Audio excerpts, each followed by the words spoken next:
మొత్తం కలిసిపోయేలాగా కలిపేసుకొని చింతపండు నీళ్ళు పోసుకోవాలి. ఈ విధంగా కట్ చేసి పెట్టుకున్న మామిడి ముక్కలు కూడా వేసుకొని వేయించుకోవాలి. కోడిగుడ్డు పులుసులోని మామిడికాయ ముక్కలు వేసుకుంటే చాలా బాగుంటుందండి. టేస్ట్ అనేది ముక్క తినేటప్పుడు చాలా రుచిగా ఉంటుంది. కొంచెం ఈ మసాలా ముక్కలకు పట్టిన దాకా ఒక 2 సెకండ్లు ఇట్లా మగ్గించుకోవాలి.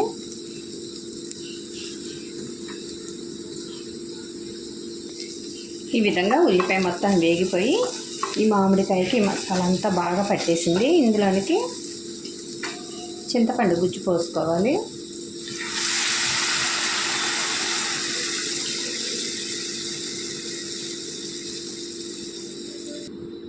ఇందులోనికి ఎగ్స్